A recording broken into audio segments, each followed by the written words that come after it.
Niska, Kabaï, Ouais. ça va? Ouais, ça va, et toi, tranquille. Le cours de langue du 9-1, c'est Sidi qui... Gros big up à lui.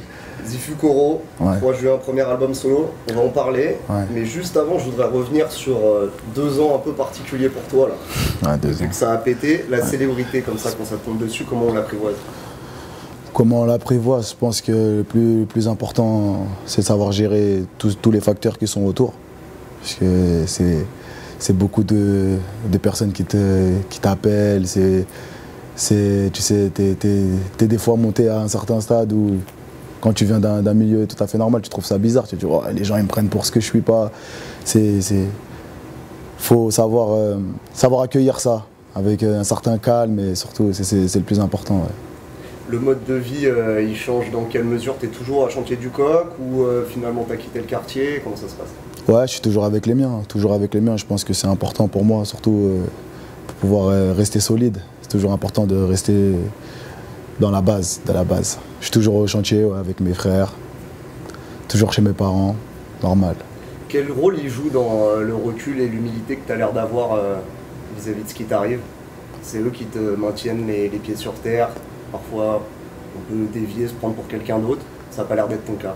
Non, je pense que j'ai beaucoup besoin de ces moments où je me retrouve entre guillemets comme avant, tu vois. Quand je suis chez moi, il n'y a pas d'histoire de Niska ou de, tu vois, je reste le petit Stani de la maison, tu vois ce que je veux dire, normal, tu vois. Et même avec mes potes, tu vois, il n'y a pas d'histoire de Niska, on reste toujours le même délire qu'on avait quand on était petit et tout, ou qu'il y a 2 ans, normal. Je pense que pour moi, c'est très important. Et j'en ai besoin. Même moi, personnellement, j'en ai besoin, toujours retrouver ces petits moments et tout. Tu sais, après un concert ou après un show, pouvoir se retrouver avec les siens, c'est important. Justement, le fait d'être très souvent en studio, très souvent en showcase, Ouais. c'est des moments de détente, de ressources, qui sont de plus en plus rares. Ouais, c'est vrai que c'est de plus en plus rare, mais bon, après, il faut pas oublier que le studio et les showcases, ça reste quand même un plaisir, tu vois. C'est un plaisir que je prends, moi, à me retrouver devant mes fans. C'est un plaisir, à chaque morceau que j'enregistre, c'est un plaisir pour moi, c'est un kiff, tu vois, quand je le réécoute et tout. Ça reste un loisir, tu vois, c'est comme quand un joueur de foot, il va à l'entraînement, il fait des jongles, il kiffe, tu vois, normal. Garçon joue les idiots, depuis qu'on passe à la radio. Ils croient qu'on a perdu nos couilles, mais vont bientôt faire comme Arijo. Et pourquoi tu ris comme une andouille? Tu vois pas que je pose, allez concentre-toi. Le monde rempli d'hypocrites.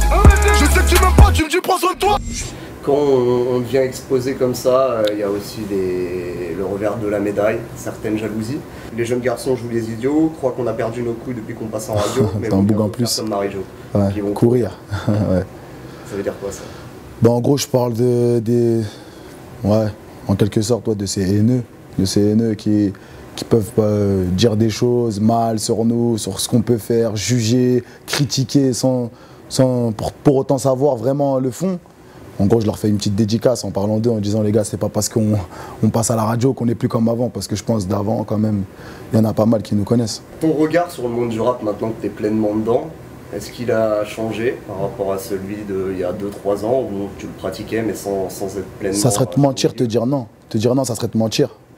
Parce que le fait d'avant de ne pas être dans le rap, il y a toujours ce petit côté où tu fantasmes sur certaines choses dont tu connais pas, ou les petites rumeurs qui tournent, les histoires qu'on peut faire à travers certaines personnes ou trucs. Et une fois que tu es dedans, tu vois la réalité, tu vois les comportements et tout, tu te dis ah ouais, en fait c'est que ça. Ou des fois tu te dis ah ouais, tout ça pour que ça, tu vois, ça dépend en fait. Selon les situations, comment tu t'adaptes et tout. Et c'est vrai que depuis que je suis dans la musique, il y a énormément de choses que j'ai vues et qui ont changé pour moi. Ouais. Des déceptions, c'est quoi? C'est un milieu où un peu de tout, un peu de tout. Ouais. Des déceptions, comme ça peut être des choses et tout. Je me dis ah ouais, bien, ça dépend, un peu de Parce que j'entends souvent des rappeurs qui disent un peu que c'est un milieu de requins, où finalement il y a peu de confiance, beaucoup d'hypocrisie, tout ça, où finalement, à tes yeux, c'est quand même En vrai, je te dirais, c'est comme la vie en général, il y a des requins partout. Et ça change pas, c'est partout il y a des requins, partout. Et là, voilà, ça en fait partie dans ce milieu, il y en a. Mais comme dans tout. Hein. Quand tu as eu 14 ans, tu as commencé à rentrer en studio, donc à pratiquer. Et avant ça, tu écoutais beaucoup de rap. Il y a eu une scène du 9-1 qui a pété il y a un peu plus de 10 ans maintenant. Cynic, Jam, Solkari, Al Capote, et j'en oublie, DC's. Aujourd'hui, il y a un renouveau qui passe à travers toi, à travers PNL et plein d'autres que je peux pas citer parce qu'il y en a trop. Ouais. Toi, tu le vis comment? Tu te dis, ah, finalement, mon département est de retour ou finalement, il a toujours été là? Bah, il a toujours été là parce que malgré qu'il ne soit pas exposé, moi j'ai toujours été un consommateur quand même de musique de mon département. Et pour moi, ça n'a pas changé, c'est juste que l'exposition, elle a changé. Ouais, l'exposition, elle a changé. Aujourd'hui, on est plus exposé, tant mieux. Et pourvu que ça continue. On est chauvin dans le 9-1, ça je le sais. Je le découvre, je le vis au quotidien. Les collaborations, bon, t'en as déjà faites avec des artistes du 9-1, mais est-ce que c'est un truc que tu chercheras à pousser justement pour exposer d'autres gens? Collaboration? Ouais. Non, c'est compliqué les collaborations. C'est un sujet très délicat et très compliqué. C'est pas comme ça, moi je pense qu'on collabore, tu vois. C'est pas avec n'importe qui, ça se fait pas comme ça. Faut que ça se fasse bien surtout, c'est ça le plus important. C'est que ça se fasse bien, ouais, humainement, très important. Et pour en faire justement des biens et humainement, c'est pas facile. C'est pas facile. Charo Life, qui est sorti il y a maintenant quoi, 9 mois, aujourd'hui elle est plutôt bien cette mixtape en termes de chiffres. En termes de tout. En termes de tout. Mais tu sais que les gens regardent beaucoup les chiffres. Aujourd'hui on est au-dessus de 30 000, on comptait même pas les streams, où là ça ferait dépasser. La première semaine, je crois que c'était aux alentours de 8000 ventes. Ton regard à toi sur la première semaine, c'était quoi? C'était déception ou finalement, ah non, ça valide quand même, c'est des vrais chiffres? De toi à moi, quand tu sors de rien du tout et qu'auparavant tu avais déjà sorti un petit CD street et que tu avais vendu peut-être 500 CD à tes potos et que là tu arrives à l'essai nationale à en faire 8000, tu peux que être content. Tu peux que être content et te dire ah ouais, quand même, on avance bien. Normal.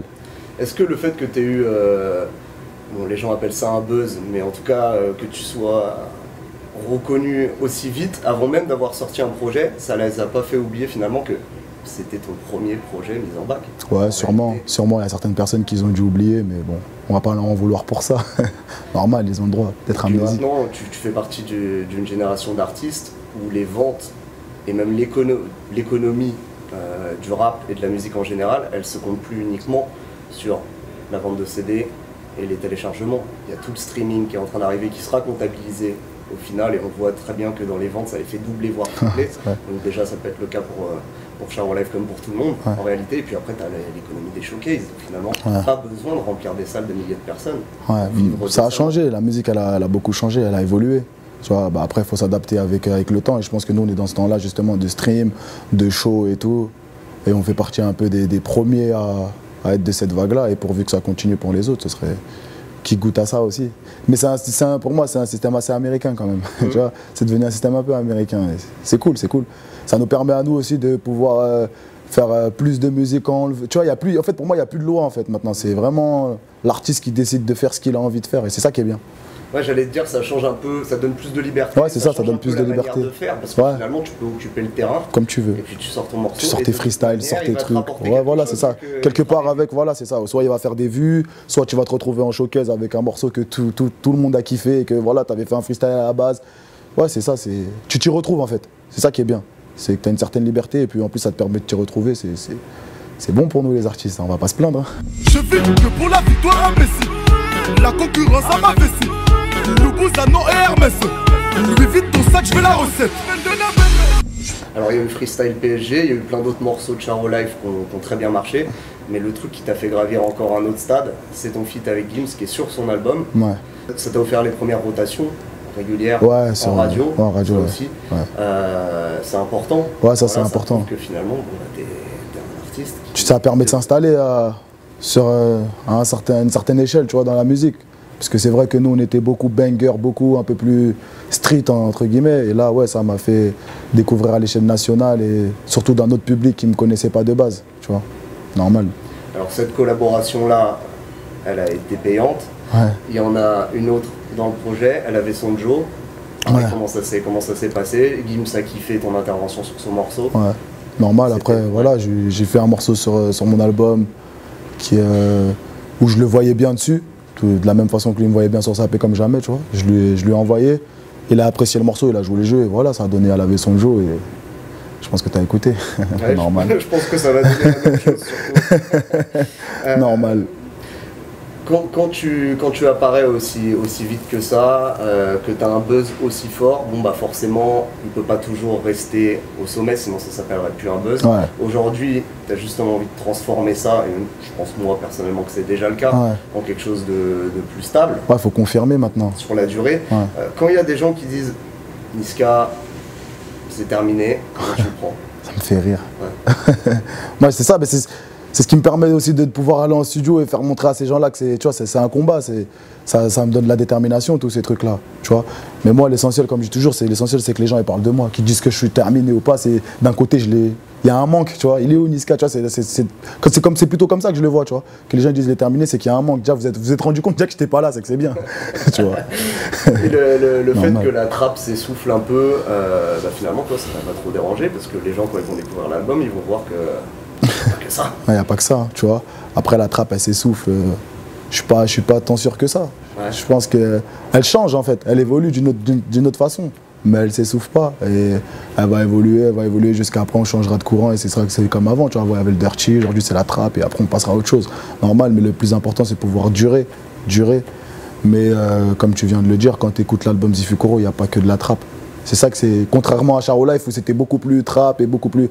Là, sur Zifukuro, on a vraiment montré que c'est du rap de base. Quand on est un artiste, de toute manière, on doit pouvoir s'attaquer à plusieurs modèles musicaux. Ouais, tu le dis dans Touki, tu dis mon succès est mérité, je gère toutes les sonorités. Ouais. Il est là le doigt d'honneur, à ceux qui disent. Ouais, c'est ça en fait. Tous ceux qui disent ouais, Niska il est fini, justement, voilà. Un petit big up à eux. J'appelle pas ça un doigt d'honneur, plus un big up. Un big up en leur disant hey, les gars, quand même il est fini, mais voilà. Je le rap accidenté, depuis que j'ai cartonné, c'était représenté, Devry au bâtonnet, Zifukuro. Quel rôle a joué Belek dans ton évolution artistique? Parce que voilà, il y a une grande différence entre Charo Life et Zifukuro. Ouais. C'est sa patte, c'est beaucoup de discussions. Bah quand même te dire qu'il n'y a pas sa patte, ce serait mentir, tu vois. La différence, elle est là, elle se sent. Tu vois, elle se sent que c'est plus pro, c'est plus profond sur certains trucs, c'est plus pointilleux. C'est surtout là où il a intervenu. Et après, la plus grosse partie du travail, elle s'est faite sur les prods. Hein. Je pense que quand même il y a des prods, ouais. c'est du lourd. Il envoie. Ce qu'il a réussi à faire, moi je te vois comme un artiste qui a beaucoup d'énergie. Ouais. Lui, ce qu'il a réussi à faire, c'est à la canaliser et à l'orienter. Voilà, c'est ça, j'ai surtout à orienter mon énergie. Tu sais, parce que moi, voilà, ça que j'allais te dire, je suis un peu foufou, tu vois, ça veut dire que voilà, je vais poser brouillon, tu connais, on va balancer. Mais lui, il a réussi à justement canaliser tout ça, en faire un beau truc, tu vois, normal. Et c'est pour ça qu'avant, tu as sorti 3 freestyles, où finalement là, par contre, voilà, tu connais, j'ai toujours besoin quand même, ouais, j'ai toujours besoin de... Ouais, j'ai toujours besoin de ça, moi. Ouais, j'ai toujours besoin de ça, tu vois, de balancer mes trucs comme ça, que ces trucs instinctifs, ces trucs que je fais un peu à la va-vite et tout. J'aime bien, tu vois, sortir ça. Et surtout, je vois que quand je le fais, ça prend bien, donc je vois pas pourquoi arrêter. Même dans l'image, maintenant, tu arrives à être à l'aise à peu près partout, puisqu'on peut te voir sur le dance floor, on peut te voir devant le bendo, on peut te voir mise en scène dans le clip Zifukuro. Ouais. Pareil, il y a un travail sur l'image. Ouais, bah, je pense que c'est important, tu vois. Il y a quand même des gens qui prennent la peine d'acheter des CD, ou de cliquer, ou de venir voir en concert ou en show. Je pense que c'est important de leur rendre l'appareil avec une belle image, un beau truc. C'est normal. C'est comme quand tu vas au magasin, tu achètes un truc, tu aimes bien le bel emballage, les beaux trucs, c'est pareil. C'est exactement pareil.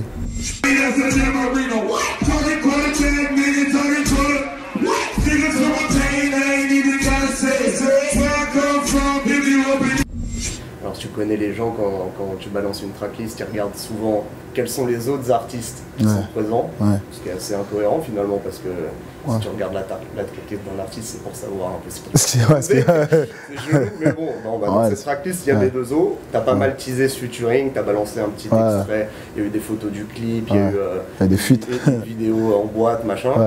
Comment ça s'est fait? Vous n'avez pas enregistré ensemble, vous avez tourné le clip ensemble? Ouais, c'est ça, exactement. Donc on n'a pas eu la possibilité d'enregistrer ensemble parce que lui il habite à Miami, notamment moi je suis encore ici à Paris. Après de ça on s'est contacté, je lui avais envoyé le morceau, il a kiffé, il a joué le jeu, il m'a renvoyé le truc et tout, on a kiffé. Après de ça, en réécoutant le morceau, il m'a proposé de faire le clip, tu vois. Mais moi je voulais changer un peu cette ambiance, faire le clip à la française, venir dans mon ghetto avec 40 000 mecs, tu sais, c'est un peu trop facile pour moi. Moi j'aime bien, tu vois, essayer de changer le truc. Donc de ça, je lui ai proposé de venir directement à Miami et faire le clip là-bas. Ça fait, tu sais, j'aime bien en plus, tu vois dans mes freestyles, bouger le monde, découvrir et tout, ça fait un autre univers. Et surtout, il y a, tu sais, parce que j'ai beaucoup fait les Antilles, tu vois. J'ai fait les Antilles, tout ça. Il y avait une petite partie de cette planète Terre que je voulais aller voir aussi, c'était Little Haïti.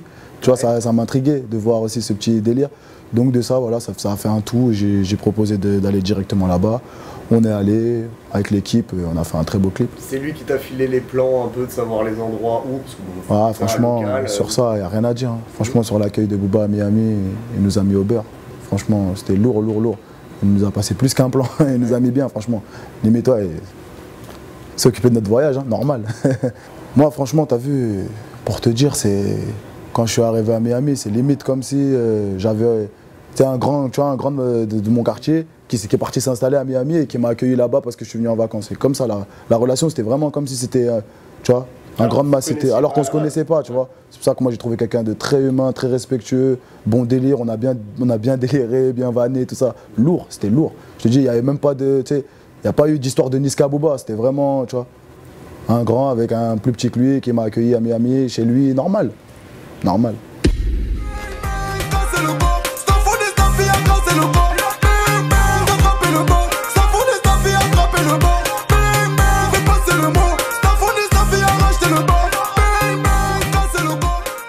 On est trop occupés à se faire la guerre, au final c'est même pas nos poches qu'on enrichit nous, c'est leurs poches à ceux qui nous vendent les armes, tu vois.